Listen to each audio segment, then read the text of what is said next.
en estas hermosas reuniones que tenemos.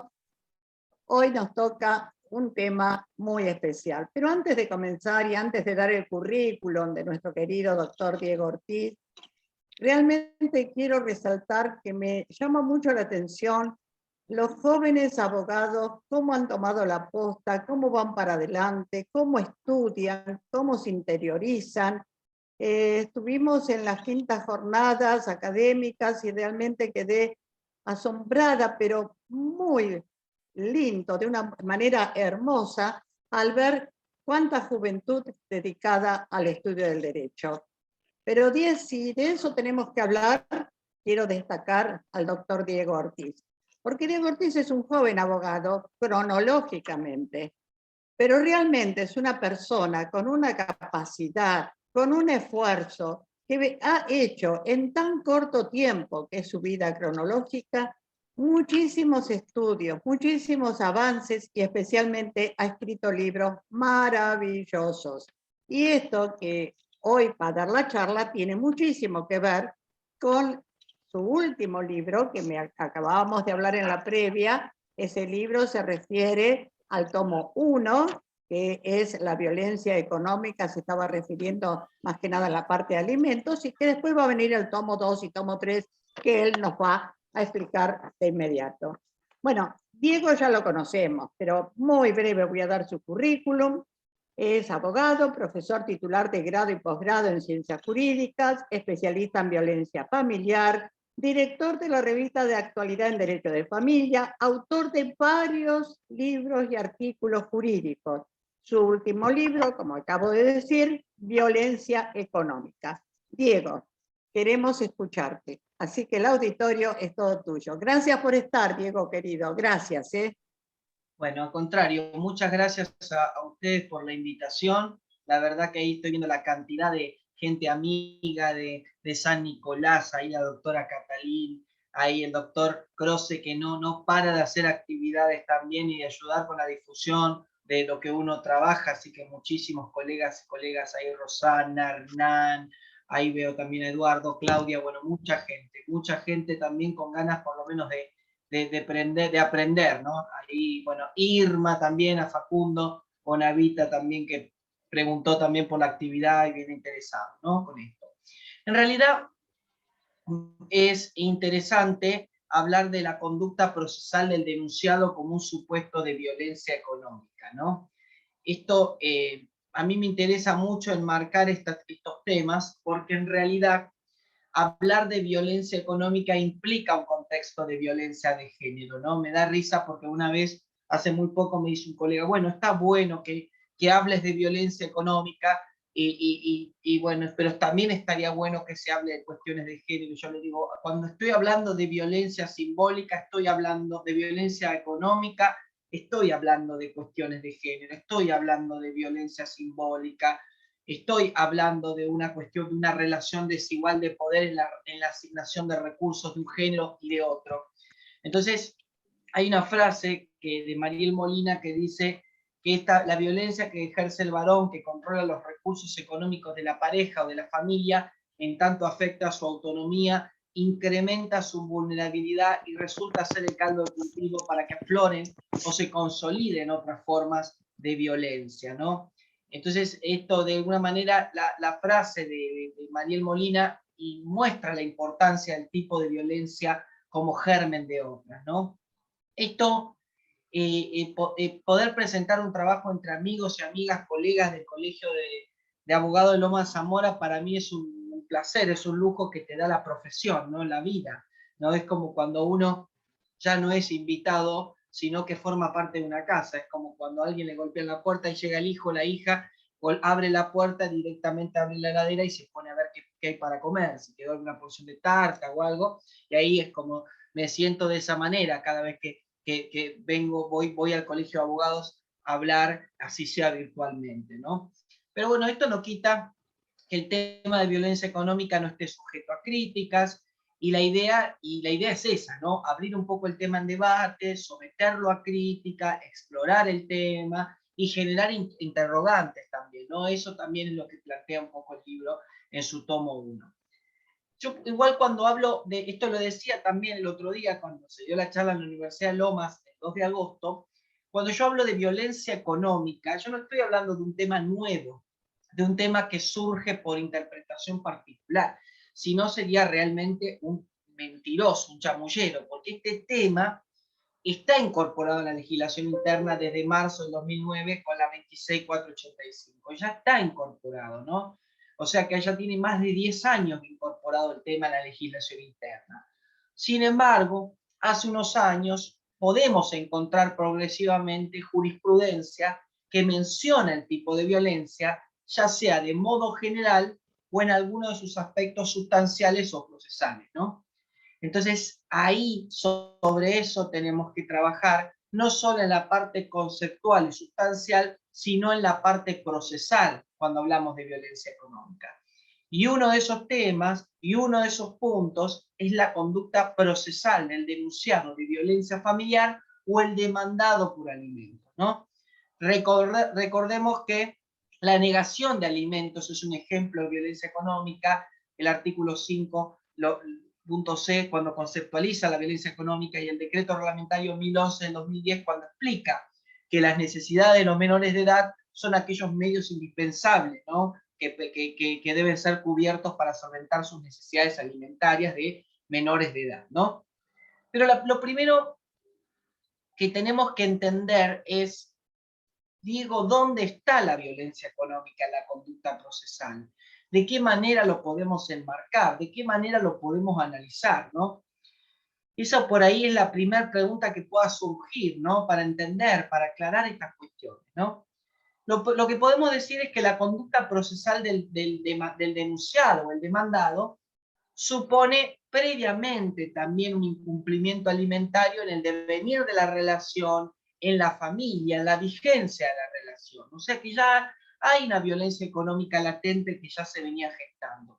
Y ahora se traspasa al procedimiento de violencia o al proceso de familia, que es un proceso de fondo en el cual se va a dirimir una cuestión como fijar una cuota definitiva de alimentos o fijar una cuota de alimentos provisorios, ¿no? Pero esa conducta procesal puede ser un elemento a contemplar por la autoridad judicial para poder fundar su resolución. Y esto me voy a adelantar de antemano ya a desmitificar la idea. Cuando uno estudia en derecho principios procesales, a nivel general, uno de los principios procesales es la buena fe y la conducta procesal. O sea que no es que la buena fe y la conducta procesal no importa a los fines de un procedimiento, sino que atenta contra el principio de economía, atenta contra el principio de celeridad de las actuaciones, y si eso lo traspasamos al derecho de familia, los principios procesales en el derecho de familia, encontramos grandes obras, entre ellas algunas de Graciela Medina, alguna de Telemacher de Carlucci, Silvia Guanonchi, el Manovich, que habla específicamente los principios procesales en el derecho de familia. Sin embargo, yo voy a ir más allá. Voy a hablar sobre principios procesales en el procedimiento de violencia familiar, específicamente la conducta procesal, la buena fe y la conducta procesal del denunciado en un procedimiento de violencia o en un proceso de alimentos en el cual se plantean situaciones de violencia económica, ¿sí? Esto para decir de antemano que no es que uno dice, agarro un bollito del tema y lo meto en violencia económica. No, esta conducta procesal puede ser evaluada en cualquier proceso, en un proceso ejecutivo, en un concurso de quiebra, en un divorcio vincular, también en cuestiones de violencia económica se puede plantear esto de la conducta procesal, ¿sí? Yo sé que cuando la 26485 define qué es violencia económica, plantea que es un menoscabo en los recursos económicos o patrimoniales de la mujer, ¿no? Yo ya me lo plantea el concepto como el menoscabo de recursos, ¿no? Y a través de empieza, bueno, perturbar la posesión, tenencia o propiedad de su bien. Esto puede ser pensado también en la actitud procesal del denunciado que tiende a perturbar el uso o goce de un bien de la actora, imponer un formulismo improcedente, aletargar una actuación, ¿no? Es una forma de perturbar la posesión, tenencia o propiedad de un bien, ¿no? Esto se puede dar en el proceso. Por otra parte, está también la pérdida, sustracción, destrucción, retención o distracción indebida de objetos, ¿no? Instrumentos de trabajo, documentos personales, bienes, valores y derechos patrimoniales, ¿no? Esa destrucción de objetos, esa pérdida de objetos o esa ocultación del mismo, también es un ejemplo de violencia económica.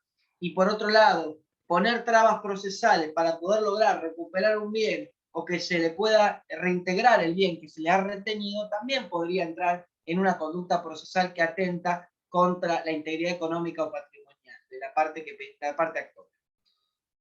Y el punto C, que habla que la limitación de los recursos económicos destinados a satisfacer sus necesidades o privación de los medios indispensables para llevar a cabo una vida digna, dijimos que el decreto 2011 de 2010 lo explica y dice que en el caso de que las mujeres víctimas de violencia tengan hijos o convivan con ellas, las necesidades de los menores de edad se consideran comprendidas dentro de los medios indispensables para que puedan llevar las mujeres una vida digna, y podríamos pensar en la actitud del demandado en un proceso de alimentos, en un incidente de aumento o reducción, en un procedimiento de violencia en donde se pide la fijación de una cuota de alimentos provisorios, ¿sí? Tengamos en cuenta que la violencia económica tiene un componente de género, está inmersa en el contexto de violencia de género, ¿no?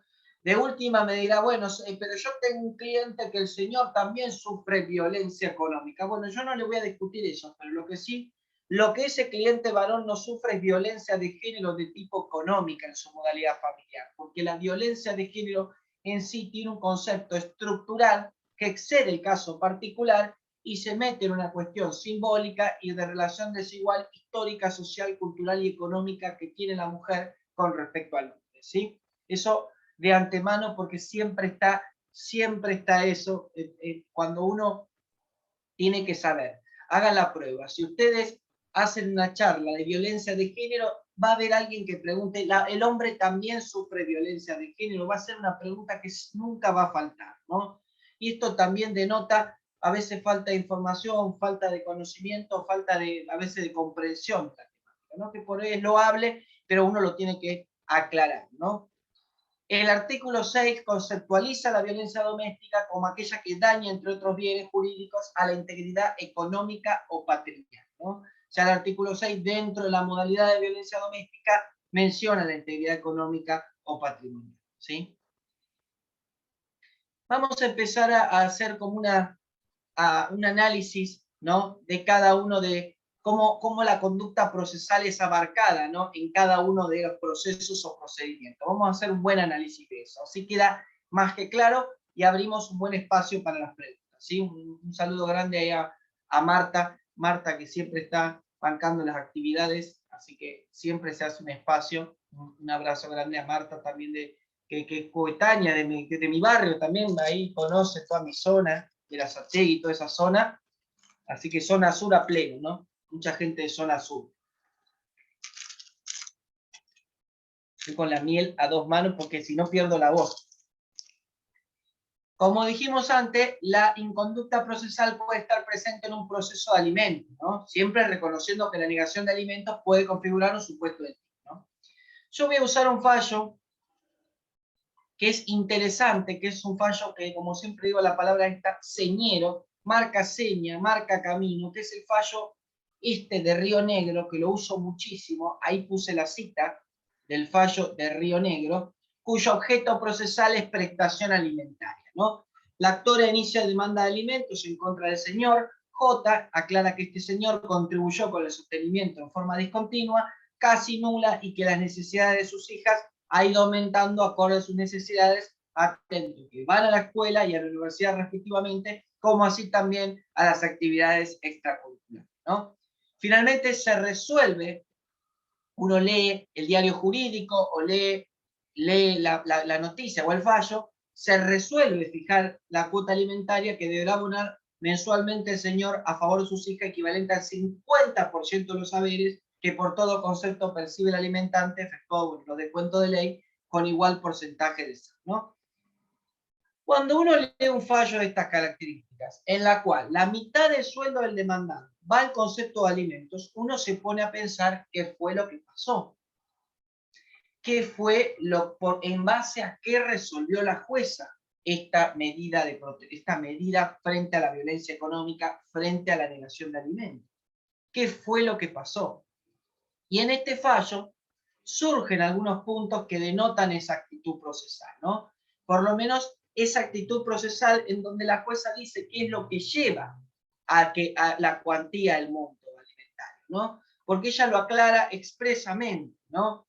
Que esta conducta procesal renuente del demandado en una prestación alimentaria lleva a aumentar la cuantía de la cuota alimentaria y de esa manera poder cubrir las necesidades alimentarias de esas menores de edad, ¿no? Una estaba ya en la carrera universitaria, arrancando en la carrera universitaria, ¿no? Que si bien no es menor de edad, pero entre 18 y 21 ustedes saben que la categoría alimentaria sigue vigente.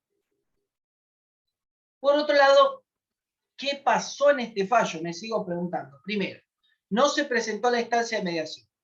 A la mediación no se presentó, a pesar de haber sido notificado y no haber justificado su incomparecencia.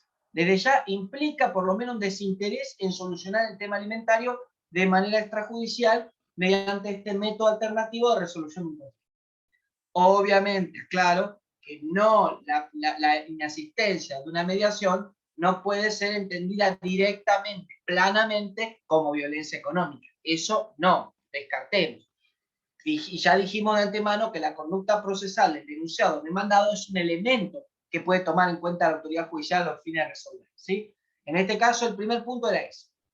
Iniciado el proceso alimentario con el traslado correspondiente a la parte demandada y se decreta la rebeldía, la inactividad procesal de la parte demandada.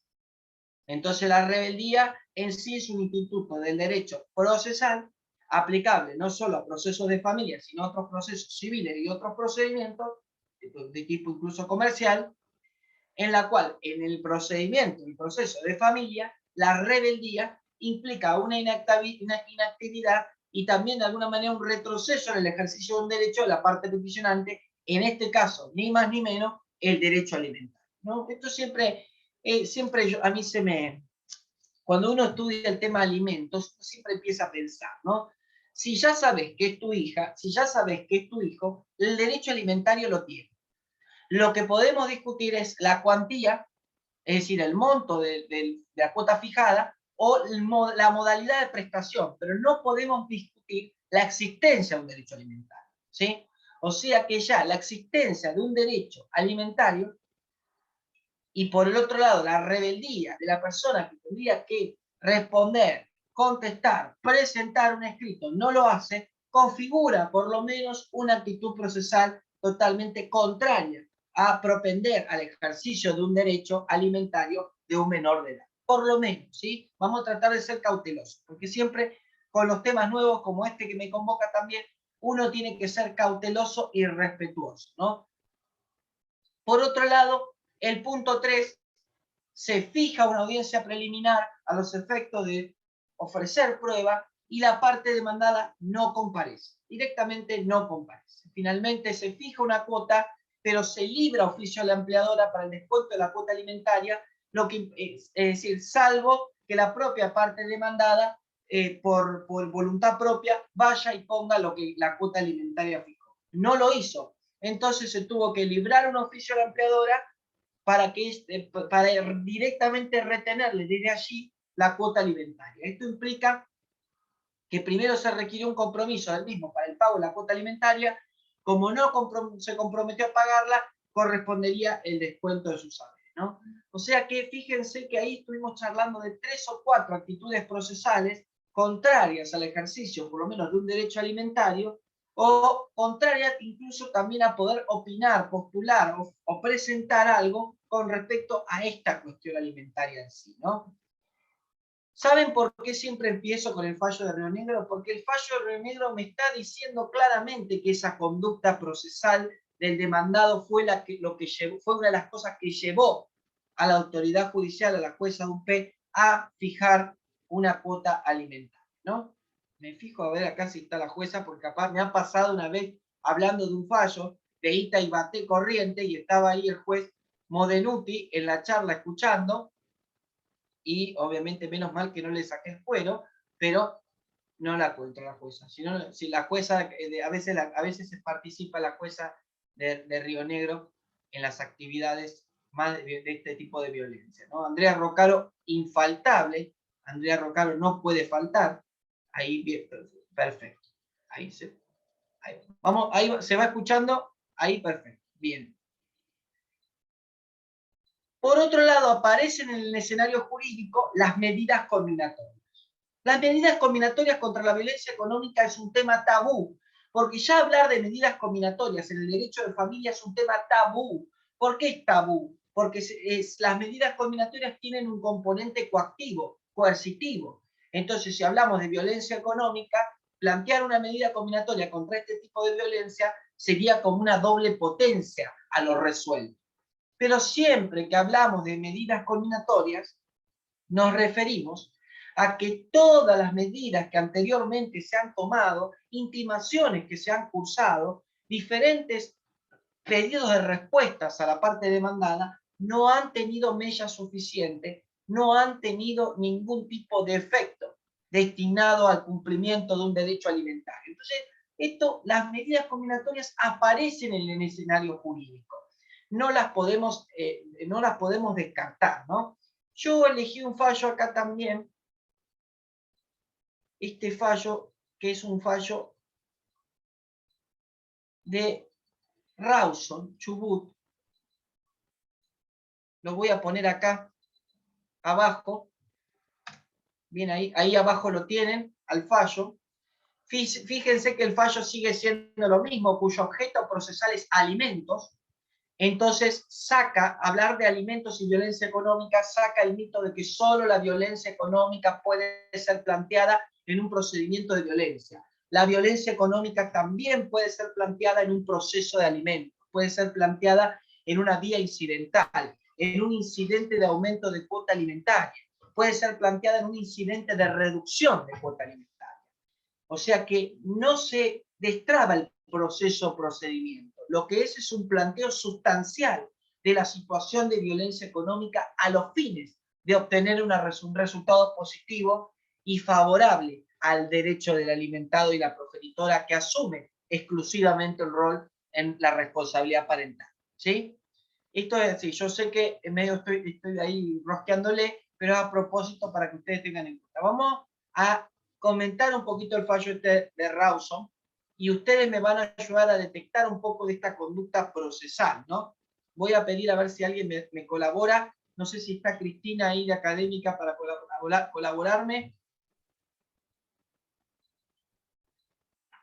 Cristina está admitiendo. Si no, le voy a pedir a Marta, que es una amiga, que me ayude ahí, Marta Larcón. Sos coanfitriona, así que podés compartir pantalla, Diego. Ah, claro, pero Sí, no sí. quiero compartir pantalla porque una vez compartí pantalla salió fotos mías desnudo por toda la pantalla. Entonces, prefiero no compartir pantalla. Está también Irma Ciaponi a cargo del comando Zoom, también te puede dar una mano. Perfecto, Irma. Ayúdame, Irma, vos que me conocés que soy bastante descontracturado. A ver, Irma, ahora te voy a pedir en un minuto colaboración, ¿sí? Ahí en un minuto te pido, ahora vas a ver para qué. Vamos a meterle el ritmo a la charla, ahora vas a ver qué te digo. Gracias, Cristina. En este fallo, la señora guardadora de su nieto promueve demanda de aumento de cuota alimentaria contra el progenitor, con el objeto de que se le determine la suma mensual 7.000 pesos con incremento escalonado cada 6 meses. La abuela se está haciendo cargo de los alimentos de su nieto, la abuela y la pareja de la abuela. Pide que el progenitor se haga cargo y se le pide el aumento de la cuota alimentaria. En lo sustancial afirma que el niño tiene 4 años de edad, tiene una grave condición de salud, padece una malformación severa del sistema nervioso central. Su médico pediatra le diagnosticó una disfunción valvular, por lo que fue sometido a una cirugía para cambiar la válvula de derivación ventrículo-peritoneal. ¿Por qué hablan tan difícil los médicos? Ocasionando gastos que fueron afrontados íntegramente por ella y su pareja. Con respecto a la actividad laboral del progenitor, asevera que se desempeña como personal marítimo. Bueno, esto el Grosse sabe, los personal marítimos, mi cuñado práctico de barco, tiene más propiedades que la aloe vera, tienen toda la guita los que son prácticos de barco. Mi cuñado es práctico de barco, imagínense, Rockefeller le queda chico, está forrado en plata. O sea que imagínense el caso Irma. Se corre traslado de la demanda, se decreta la rebeldía del demandado. ¿No? El tipo mútice del foro. Se incrementa provisoriamente la cuota en la suma equivalente al 20% de las remuneraciones del alimentante con un piso de 5.000 mensuales. La empresa informa que el demandado prestó servicios, acompaña una copia simple de la baja también de AFIP hasta cuando presente. Persistiendo la negativa al cumplimiento en tiempo y forma, se le confiere al señor un traslado por el plazo de 3 días para que formule su descargo sobre la situación de violencia familiar y de género originada en la falta de pago de la cuota alimentaria, previa a resolver la procedencia de medidas combinatorias y sanciones que pudieran aplicar por aplicación del artículo 12 de la ley 15, número 2, incluyendo el arresto, sin contestarlo, pese a encontrarse debidamente notificado. O sea que ya la ley de Chubut plantea como dentro de las medidas combinatorias la posibilidad de arresto, sin, obviamente, estando notificado, se le da el traslado, no contesta el traslado, hace silencio procesal, los derechos alimentarios siguen sin cumplirse. El fallo dice, cabe recordar que ambos progenitores tienen la obligación y el derecho de criar a sus hijos conforme su condición y fortuna, aunque el cuidado personal esté a cargo de ellos. Este es el 658 del Código Civil y Comercial. A ver, Irma, te pongo acá en el chat el párrafo, ¿me lo ayudás a leer lo más fuerte posible, gritando un estilo conductora? Fíjense lo que va a leer la doctora Ciaponi. Fíjense, por favor, lo que va a leer, lo va a leer en voz alta y lo vamos a comentar. Por favor, Irma. Ya empiezo, Diego. Visto el desinterés del demandado en brindar explicaciones y ejercer su derecho de defensa, valoro su silencio como elemento de convicción suficiente para tener comprobado que no existe ninguna circunstancia económica de su parte que le impida pagar el monto de la cuota provisoria mensual, fijada. Ni siquiera se molestó en presentar una propuesta para cancelar la deuda y demostrar que terminará con la situación de mora que impide a su hijo con discapacidad afrontar en forma adecuada los distintos rubros que integran la prestación alimentaria, develando en definitiva que su única intención es burlar el curso de la justicia y obstruir que el niño pueda solventar suficientemente sus necesidades de subsistencia y desarrollo integral. Lo que lee Irma, esto surge expresamente, es una transcripción de un párrafo del fallo. Ya directamente se pone en tela, se pone en escenario el desinterés del demandado en explicar, en ejercer su derecho de defensa, y ese silencio convence a la justicia que no hay ningún problema económico que tenga para cumplirlo. No presentó ninguna propuesta para cancelar la deuda alimentaria, y sigue en mora, sigue atrasado en el pago, de un niño de 4 años con una discapacidad, ¿no? Que esto genera gastos extraordinarios de salud, ¿no? Habla de burlar, se está burlando del curso de la justicia. Y esto no permite que ese niño pueda solventar sus necesidades de subsistencia y desarrollo integral, ¿no? Acá esto lo leo yo y se los pongo a los compañeros, Irma, ahí perfecto. Lo leo yo. De allí que esta conducta del alimentante compromete el derecho de su hijo a un nivel adecuado de vida y constituye una manifestación de violencia hacia él, la madre y la abuela materna, ya que según los términos de la 26.485 se caracteriza la violencia económica o patrimonial como aquella que produce un menoscabo en el recurso económico o patrimonial a través de distintas vías. O sea que directamente es muy interesante eso que plantea, ¿no?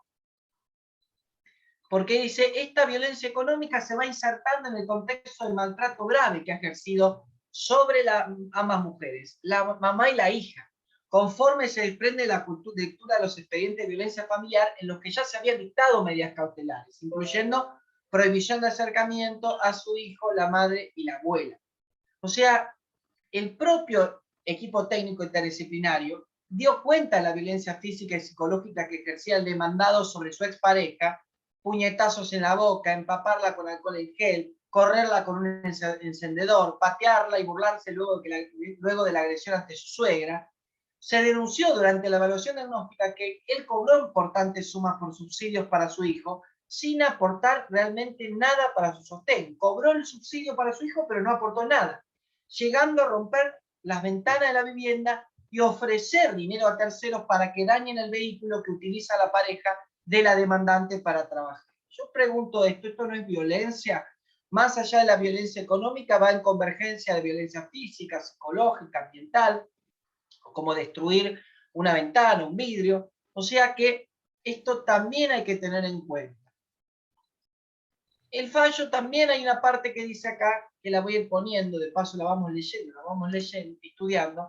La limitación de un recurso a través del incumplimiento alimentario es otra forma de violencia contra estas mujeres, quien al cuidar al niño, deben afrontar el costo económico de la crianza, educación y cobertura de tratamientos por su especial condición de salud, sin la contribución que atañe al padre, con la consiguiente pérdida de autonomía en el plano patrimonial, ¿no? En función de las escasas entradas económicas del grupo familiar, inferiores al ingreso total mínimo de 18.000 pesos, la falta de pago de la cuota apareja un claro, un notorio deterioro en la calidad de vida de todos sus integrantes, con la consiguiente caída en el nivel de estratificación económica. Aparece así la denominada, dice, feminización de la pobreza, el predominio de las mujeres con respecto a los hombres en la población empobrecida, con empeoramiento de sus condiciones de vida y violación de sus derechos fundamentales, ocasionando, entre otros factores, por la violencia patrimonial ejercida por el moroso alimentario. O sea que, desde esta perspectiva, el artículo 12 de la Ley 15 de protección contra la violencia familiar establece que ante el incumplimiento de las obligaciones impuestas al agresor, o en caso de comprobarse reiteraciones de hechos de violencia, el juez le puede imponer al denunciado coacción directa, que consiste en la privación de la libertad, por el término que no podrá exceder los 5 días, pudiendo diferirse su cumplimiento a los días no laborables. En el caso concreto, esta coacción del moroso por medio del arresto constituye un deber judicial emergente de la Convención Belén do Pará, para dejar aclarado que la Administración de Justicia no está dominada por actitudes o prácticas que favorecen y perpetúan una relación inequitativa de género, y especialmente la violencia contra personas destinatarias de su protección constitucional, como mujeres y niños. De lo contrario, la falta de una reacción enérgica contra el incumplidor revelaría la ineficacia del servicio público que presta el servicio judicial y, peor aún, una normalización y minimización de la violencia familiar y de género. Lo que está diciendo, gente, es que si estamos viendo un contexto puro de violencia, de diferente tipología, entre ellas económica, y el Poder Judicial se mantiene impávido, se mantiene totalmente con medidas inocuas, imposible de producir algún efecto, de alguna manera revelaría su ineficacia, su incapacidad de producir un resultado, su incapacidad de proteger conforme el compromiso que asume internacionalmente Argentina a ser parte de las convenciones. O sea que si el Poder Judicial no desincentiva conductas violatorias de derechos humanos básicos, la ciudadanía podría pensar que el incumplimiento de la cuota alimentaria es una práctica tolerada por los jueces, creándose entonces las condiciones para que el flagelo de la demora y otras situaciones de violencia se generalicen al no existir una percepción social de la voluntad y efectividad del Estado para ponerle fin a esos años, ¿no?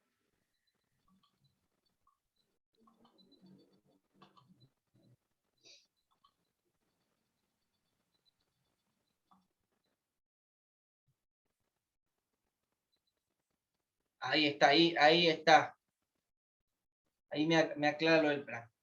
Bien. O sea, que aunque restringe la libertad ambulatoria, el arresto es una medida proporcionada a la situación del deudor alimentario demandado. En tanto, no se advierte de momento la alternativa de disponer otras diligencias coercitivas de menor gravedad que posean la suficiente idoneidad para compelir al pago. Asimismo, esta coerción tiene un respaldo constitucional en la Convención Americana de Derechos Humanos, que establece que los incumplimientos derivados de obligaciones alimentarias constituyen la excepción a la prohibición general de detención por ley. Se impone al demandado 5 días de arresto por reiterar la comisión de hechos constitutivos de violencia familiar y obstruir el curso de justicia, en la dependencia que disponga la jefatura de la policía ante la falta de pago de las cuotas alimentarias fijadas en beneficio de su hijo. se apercibe el demandado que en caso de mora de cada cuota mensual, acarreará un nuevo arresto por el mismo plazo, por 5 días, y se intima al demandado que dentro de ese plazo abone las cuotas alimentarias deudadas bajo procedimiento de disponer como medida combinatoria la exclusión de cualquier vivienda que ocupe y dejarlo en situación de calle. Este es el fallo de Chubut Rawson, que por supuesto que son fallos controvertidos y que implican de alguna manera ese ir y venir cesante con respecto a qué medidas se pueden tomar frente a un incumplimiento alimentario, frente a una situación de violencia económica que contempla este supuesto, ¿no? Sin embargo, la conducta procesal no solo se puede plantear en un alimento, como venimos diciendo, sino también se puede encontrar en una vía incidental, como por ejemplo en el pedido de aumento de cuota alimentaria, ¿no? Y yo voy a usar un fallo que también fue un fallo señero, porque es un fallo ya viejito, de 2017, de una provincia, acá está la cita del fallo, es un fallo de 2017 de una provincia muy pionera en la temática de violencia, Santa Fe. Santa Fe es una provincia pionera en la temática de violencia, nos viene dando a los que trabajamos en la temática hace muchos años información, fallos, jurisprudencia interesante. En los últimos años también podemos encontrar cosas interesantes en Formosa, en Córdoba, en provincia de Buenos Aires también, en Chaco, hay cosas interesantes en Jujuy, Salta. Imagínense, también en Entre Ríos hay cosas muy interesantes. San Juan tiene alguna jurisprudencia. Y bueno, por supuesto, también las de abajo, Río Negro, Chubut y Santa Cruz, también tienen muchísima jurisprudencia con respecto a la temática de violencia. Este fallo, Cristina, es el de acá. Es el fallo sobre aumento de cuota alimentaria. Ahora si lo buscan en Google lo van a tener. Ahí les pongo el fallo. Mira, Cristina, ahí está. Está en cita el dial. Es un fallo cuyo proceso es un incidente de aumento de cuota alimentaria del juzgado de familia de Villa Constitución, Santa Fe. ¿Sí? Vamos a leer un poco el fallo. Le voy a pedir un poquito de ayuda a Irma. Yo ahí le voy a poner. Irma va a leer el fallo y yo te voy a ir parando, Irma, un poquito. Perdóname si yo te paro, pero es para puntualizar algo, ¿sí? Ahí va. A ver, se me cortó el pachete. Ahí está. Al anterior, ahora después te lo paso. También ahora, a limitarlos. Ahí va, Para que te pongo bien el machete. Bien ahí. Ahí está, Irma, Léelo despacito y yo te voy parando, A ver si es Diego. En un fallo surge, ¿ese sí, sería? Sí. En un fallo surge que en el incidente de aumento de cuota alimentaria se ordenó al demandado que deposite el importe en concepto de alimentos bajo apercibimiento de aplicar las sanciones conminatorias. Sin embargo, no abonó a la actora la suma. Paremos ahí. Tengamos en cuenta, por favor, que lo que estamos analizando nosotros en esta charla que nos juntamos es la conducta procesal de ese denunciado y en este caso de ese incidentado, de la persona a la cual se le plantea el incidente de aumento de cuota alimentaria. O sea que más allá de analizar institutos procesales, un poquito medidas combinatorias, un poco más el tema de la violencia económica en el procedimiento, fíjense en este fallo, presten punta ahí en el lápiz, sobre la conducta procesal de este señor. Sí, Irma, por favor. 1. El señor C adeuda alimentos a su hija, ya que solo ha cumplido la fijada en autos en su totalidad. Ha retaseado un 50% cada mes. Tal conducta omisiva constituye un claro incumplimiento del mandato surgido de la sentencia recaída en autos y confirmada por la alzada. Paremos ahí. Fíjense que el señor en el plano, en la casa, vamos a decir en casero, en criollo, él adeuda alimentos a la hija porque solo ha cumplido la mitad, parcialmente ha cumplido la cuota fijada, solamente el 50%, la mitad. Seguidamente dice que tal conducta omisiva, el no pagar a tiempo, pagar de manera parcial, es decir, una mitad, constituye un claro incumplimiento del mandato, surgió la sentencia recaída en auto, confirmada por la sala. O sea que acá no es que se reprende el incumplimiento alimentario, sino que se pondera esa conducta de incumplimiento alimentario como una situación de violencia. ¿Se entiende la diferencia? O sea que yo estoy entendiendo lo que pasó en la casa, lo que pasó en la vida familiar. Pero yo ahora estoy diciendo que al no pagar, esa conducta omisiva en sí configura una actitud de violencia. No sé si se comprende, ¿sí? Irma, vamos a leer el punto 2, que ahí va a quedar más claro. Gracias, Irma. 2, de nada. La referida conducta omisiva del señor C constituye además un acto de violencia de género contra la señora F. Cita los artículos 4 y 5, inciso C, de la Ley 24.485 y el Decreto Reglamentario 1011 del 2010. Paremos ahí. Ahí en el punto 2, que leyó la compañera Irma, me está diciendo que esa referida conducta omisiva, esa inacción de cumplir de manera absoluta la cuota alimentaria fijada, constituye un acto de violencia de género. No solo contra ese niño, sino también contra la progenitora que asume exclusivamente el rol de titular y ejerciente la responsabilidad parental. O sea que ahí se habla de la violencia contra el binomio materno-filial. No solo contra ese niño o niña adolescente, sino también contra esa progenitora que asume exclusivamente ese rol alimentario. Y ahí cita los artículos que venimos explicando. Y ahí abajo da un poco de doctrina al fallo, que ahí va a leer Irma. ¿Viste que dice sostiene? Sí, Irma, por favor. Sostiene que de por sí el incumplimiento alimentario en sus distintas variables, total, parcial, tardío, etc., constituye un modo particularmente insidioso de violencia de género en la familia, pues ocasiona un deterioro de la situación socioeconómica de la mujer que repercute negativamente al limitar los recursos destinados a satisfacer las necesidades que deben cubrirse y la priva de los medios imprescindibles para afrontar la vida con dignidad. El incumplimiento como conducta es abusiva y contraria a la buena fe.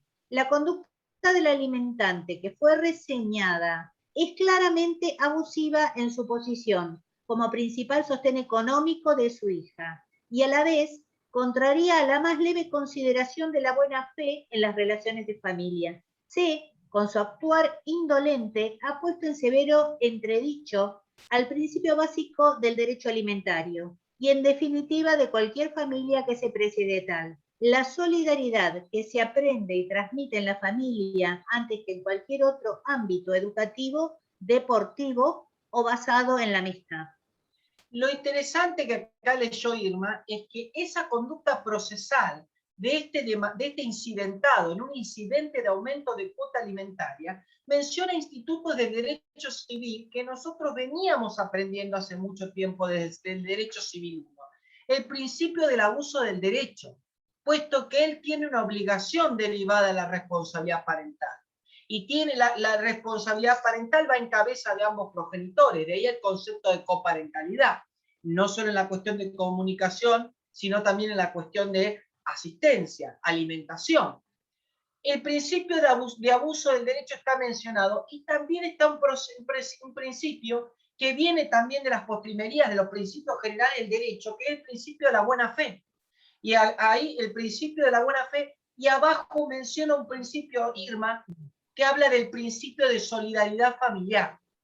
O sea, que el incumplimiento como conducta, dicha conducta procesal de este incidentado, por no cumplir de manera absoluta lo que tendría que cumplir, ni dar explicaciones al respecto, es contrario a la buena fe, contrario al ejercicio abusivo, propende al ejercicio abusivo del derecho, y esa conducta es abusiva de su posición como principal sostén económico, ¿no? Y viola y cercena el derecho del principio de solidaridad, ¿no?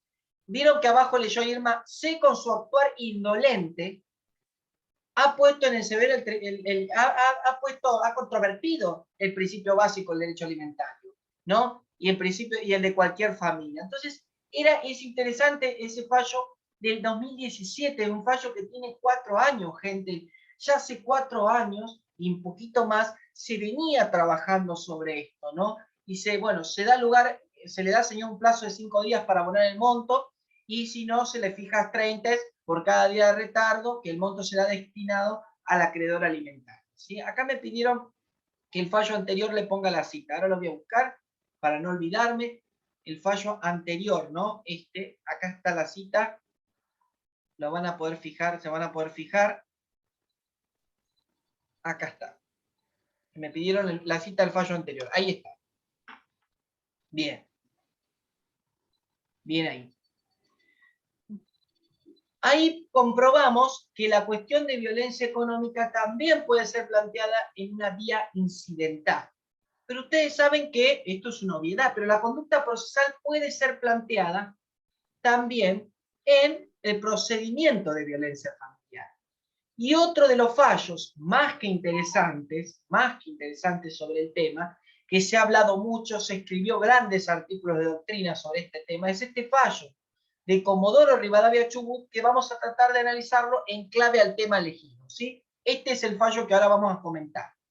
Fíjense que acá en este fallo, la conducta procesal del denunciado de violencia va a ser un elemento crucial para que la autoridad judicial pueda resolver una medida de protección frente a la violencia económica, que es el fallo en el cual se impone una multa. Es un fallo que tiene 5 años. Imagínense lo interesante que es rescatar un clásico, un fallo que se va a convertir en un clásico, por más que los fallos posteriores sean más de avanzada, incorporen otros criterios judiciales. Este fallo es un fallo de los clásicos que uno lo tiene que rescatar. Fíjense, lo voy a poner acá cortito la parte que me interesa y lo voy a leer yo, así dejo descansar un segundo a Irma, pobre que me está ayudando. Ahí va. En este fallo de la Cámara de Apelaciones de Comodoro Rivadavia, determinó que la deuda de alimentos configura violencia económica, bueno, conforme a la 26.485, artículo 5, inciso 4, entonces, lo que venimos aprendiendo.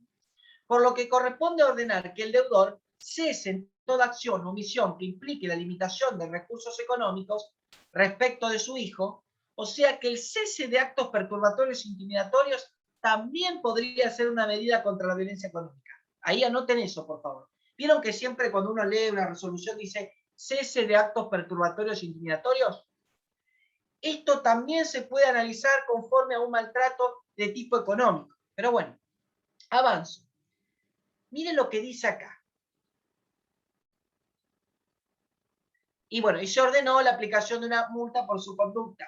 Y ahí dice, corresponde ordenar que el deudor cese en toda acción o omisión que implica la limitación del recurso económico respecto a su hijo, que es lo que leí, y se ordenó la aplicación de una multa por su conducta. Por su conducta. Se ordenó la aplicación de su multa. Y ahí lo dice abajo. Se debe agregar además que la violencia económica por parte del deudor de alimentos se configuró cuando, al contestar demanda, denunció un monto de remuneración y al tiempo de fijar la cuota presentó recibo de sueldo por un monto menor. ¿Se entendió? Entonces, lo que demuestra un intento de manipular y ocultar las variables sobre las cuales se fijan las cuotas alimentarias. O sea que en el procedimiento de violencia se revivió, se verificó la cuestión alimentaria y se mencionó esa inconducta procesal. ¿Cuánto ganás? ¿Lo que informaste en un lado o lo que informaste en el otro? ¿Dónde está? O de un lado decís una cosa o del otro lado te decís y desdecís. ¿Por qué no aclarás la cuestión? Eso fue tomado como una inconducta procesal. Y eso fue tomado también por una conducta procesal, ¿no? Tomada también por la justicia para poder fijar esta cosa. ¿Saben por qué tomo nada más este párrafo? Porque este fallo, que yo también lo he comentado en el 2016-2017, se explica mucho en las charlas de violencia económica, pero no se puntualiza que la conducta procesal de este denunciado también fue tomada en cuenta para dar lugar a la medida. ¿Sí? Eso también. Pero ustedes me dirán, Diego, ya hablaste de violencia, de la conducta procesal en los alimentos, el incidente, el procedimiento de violencia. ¿Hay posibilidad de hablar de la conducta procesal de un demandado en un divorcio vincular y más hablando de violencia económica? Claro que sí.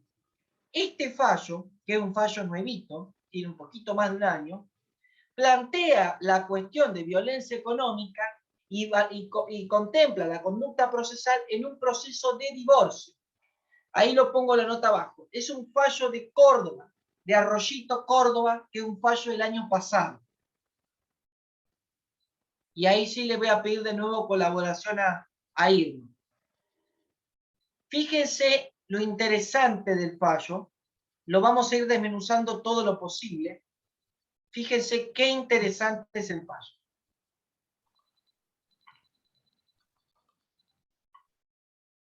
Vos vas leyéndolo, Irma, y yo te voy parando, ¿eh? Disculpame si yo te voy parando. Está bien. ¿Empiezo, Diego? Sí, por favor, Irma. En un fallo, la actora manifiesta que el demandado no ha cumplido con su obligación alimentaria. Afirma que no ha podido llevarse a cabo la medida cautelar de intervención de caja sobre el comercio de su propiedad, que tampoco es titular de bienes muebles registrables o inmuebles a su nombre. No posee con altas impositivas, sin embargo maneja un camión como propio, aunque registralmente no se encuentra su nombre. Pide que se le suspenda la licencia de conducir hasta tanto acredite el pago de las gravelas alimentarias. Paremos ahí, perdón, Irma. Fíjense que ya la actora plantea en la cuestión del divorcio vincular, en lo que se había hecho en un convenio, en lo que se había pautado, plantea de que no se cumplió con la obligación alimentaria, de que se pidió intervenir la caja en el comercio del señor y que no lo pudo hacer, y que también hay una cuestión también constante de poder dilapidar o de insolventarse, de ponerse totalmente ausente de cualquier bien para echar mano a su crédito alimentario. Por eso pide que se le suspenda la licencia de conducir hasta tanto pague la cuota alimentaria. ¿Sí? Sí, Irma, por favor, perdón. El tribunal emplaza al demandado para que en el término de 5 días cumpla las cuotas adeudadas, bajo apercibimiento de comunicar al registro de deudores alimentarios. El letrado de la actora pide se comunique dicha situación al registro de deudores alimentarios de Córdoba. Se ordena oficiar al Banco Provincia de Córdoba a los fines que se informe el movimiento de la caja de ahorro de alimentos. La actora manifiesta que la persona que se encuentra facturando los servicios de transporte del demandado es su actual pareja conviviente. El demandado sería el chofer del camión que conduce sin registración. Fíjense qué casualidad, ¿no? Qué casualidad, diría China Zorrilla en Esperando en la Carroza. Qué casualidad, que en realidad la dueña del camión era la pareja de él. Él no era el dueño de nada, él no es el dueño del camión, él solamente maneja, él solamente conduce, ¿no? Eso es, por lo menos llama la atención, ¿no? Y, bien, considerando, ahora voy a hablar yo.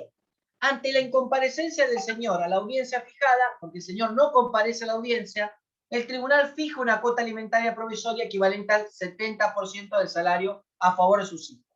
Notificada la decisión, el obligado sistemáticamente se sustrajo del cumplimiento de la prestación a su cargo. No cumplió.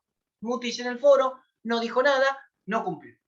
El artículo 553 del Código Civil y Comercial se refiere a la posibilidad de resolver otras medidas frente al incumplimiento alimentario, por lo que está abierta la creatividad de los operadores jurídicos en proponerlas y a la razonabilidad del juez al aplicarlas, ¿no? O sea que tal situación convence de la necesidad de adoptar otra medida para compeler al progenitor remiso al pago de la cuota alimentaria debida a sus hijos, enmarcando y analizando la cuota omisiva del alimentante desde la Convención sobre los Derechos del Niño, desde la CEDAW y desde la Belén do Pará y desde la 26485.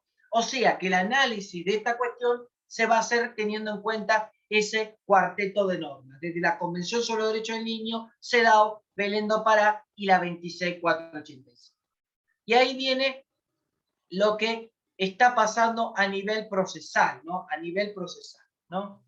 Por un lado, ante cada intimación cursada para que el progenitor alimentante deposite la cuota alimentaria, sumado gastos que incluyen el tratamiento odontológico, adquisición de lentes para uno de los niños, él manifiesta que no ha logrado conseguir trabajo y que no posee dinero para abonar la deuda general.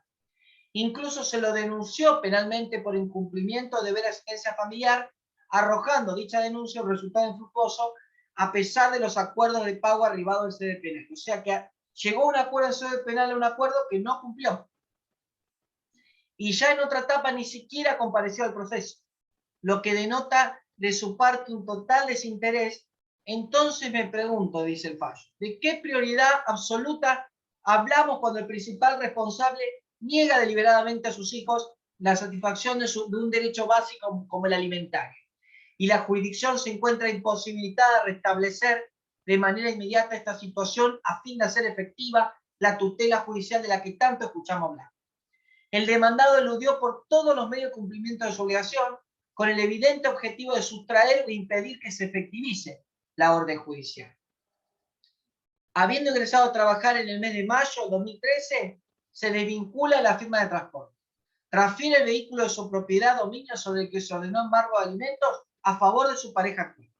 Se acredita que no posee bienes inmuebles o registrados a su nombre, teniendo un comercio inscrito en la Municipalidad de Arroyito y habiéndose ordenado una intervención de la caja, no pudo ser diligenciada pese a haber concurrido el oficial de justicia, ya que no fueron recibidos por persona y por encontrarse el local cerrado con llave. Emplazado el tribunal para que en el plazo de 5 días acredite haber cumplido con su obligación alimentaria, bajo procedimiento de comunicarle esto al registro deudor alimentario de Córdoba, guarda completo silencio. Fíjense el devenir de actitudes procesales totalmente contrarias a satisfacer un derecho alimentario, o por lo menos acordar, convenir un derecho alimentario y cumplir. Desde el momento en que la pareja solicitó su divorcio, la progenitora es la que quedó a cargo del cuidado y la crianza de sus hijos, 13, 11 y 3 años. Habiéndose convenido en atención a la actividad del señor un régimen comunicacional amplio, obligándose al pago de alimentos. Sin embargo, desde que se fue desvinculado de la empresa de transporte, se desentendió de sus obligaciones, es más, ha incurrido en conductas reprochables tanto del ejercicio de la responsabilidad parental como desde una perspectiva de género, calificando ese obrar del señor en un tipo de violencia hacia la mujer de carácter económico bajo la modalidad doméstica. El fallo de Arroyito es claro. Ahí lo puse lo que leí recién, calificando el obrar de este señor en un tipo de violencia hacia la mujer de carácter económico bajo la modalidad doméstica, al obligarla a que sea ella quien haya tenido que solventar por todos estos años las necesidades alimentarias de sus hijos, con la consecuente segura postergación de sus penurias. Desde esta perspectiva de género, no puedo dejar de destacar que la conducta del accionado denota un tal menosprecio a la labor de la progenitora en el cuidado de sus propios hijos, que claramente se traduce en un conjunto de tareas cotidianas destinadas a satisfacer sus necesidades personales, estudio, vestimenta, salud, educación, como además de las de hogar y la familia, que insumen tiempo, energías y recursos, porque en este caso debe ser valorado jurídica y económicamente. Frente a la ausencia de aportes por parte del progenitor, las necesidades básicas de los hijos en común tienen que ser solventadas por la madre, la que a su vez debe procurar lo necesario para su propio cuidado, de modo tal que el incumplimiento en este pago de la cuota alimentaria afecta en forma directa la economía, subsistencia y los derechos de la mujer. Se resuelve finalmente suspender la licencia de conducir particular y profesional que le haya otorgada la municipalidad o prohibir su renovación hasta tanto se acredite el cumplimiento de las obligaciones a su cargo. ¿Sí? Desde ya es un ejemplo de medida combinatoria resuelta en un proceso de divorcio en donde se plantean situaciones de violencia económica, en donde el propio fallo me dice que el obrar de este demandado también configura una situación de violencia económica. Sin embargo, gente, ya de a poquito y terminando, para dar lugar a las preguntas, yo les voy a contar que esta conducta procesal no solo es valorada en procesos civiles, sino también ha sido valorada en procesos penales. Y acá hay un fallo que cuando salió en su momento fue un fallo totalmente que se habló por todos lados, que es el fallo Reyes con Montero sobre estafa. Este fallo Reyes con Montero sobre estafa se refiere que al señor vendió un vehículo a espaldas y sin el consentimiento exigido por la otra cónyuge, por la cónyuge. no titular del bien. Recuerden que se requería el asentimiento de la cónyuge, no titular de un bien cuando es un bien registrable, por ejemplo un auto. En este caso, él vendió el vehículo sin el asentimiento de esa cónyuge no titular del bien, pero que es requerido para perfeccionar la operación. No solo falsificó la firma de la mujer, sino que llevó a otra mujer al registro de la propiedad automotor para hacerla pasar por su ex cónyuge y que firme por ella. El fallo fue interesante porque se declara la inconstitucionalidad de oficio de la excusa absolutoria del artículo 185 del Código Penal cuando se refería a cuestiones patrimoniales entre cónyuges y en el derecho penal, que se daba lugar a que se absolvía en caso de daños patrimoniales entre cónyuges. Se declaró la inconstitucionalidad de esta norma y se responsabilizó penalmente al señor Reyes, ¿no? Hay una parte del fallo que dice esto. El doctor Hornos en su voto destaca, fíjense, la conducta del imputado orientada a defraudar los derechos patrimoniales de la ex cónyuge para privarla de su dinero que le correspondería de la venta del auto, del vehículo, constituye una violencia de género de tipo económico y bajo la modalidad de violencia doméstica.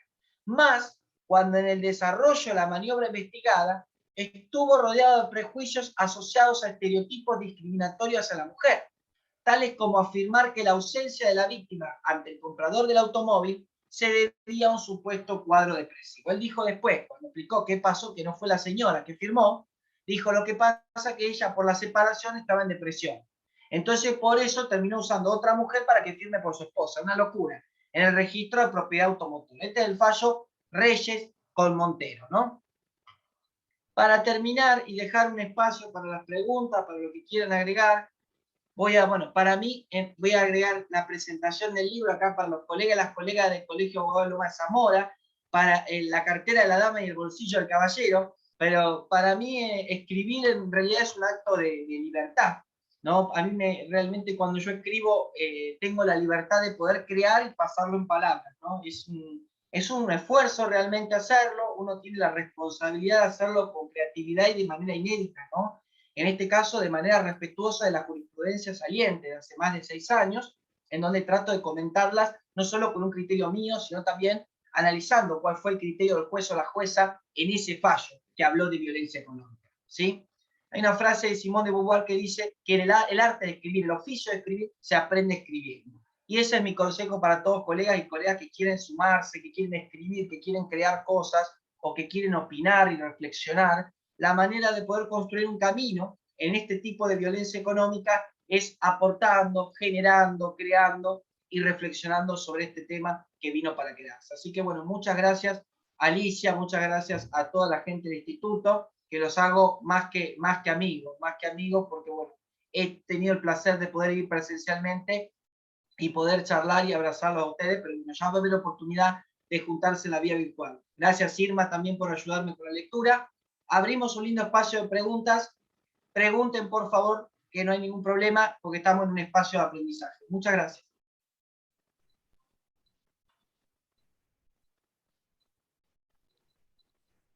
A ver, Irma, ayúdame a ver si hay alguna preguntita o algo. Por el momento, no hay preguntas. No hay preguntas, perfecto. Están diciendo que tu charla es excelente, Diego. Muchas gracias, muchas gracias. Ahí a los mensajes privados también que me están mandando, muchísimas gracias. En realidad lo que hemos tratado de hacer en estos minutos, en esta charla, es tratar de hablar sobre el tema en diferentes procesos y procedimientos. Así que tratamos de hablar un poco de eso, ¿sí?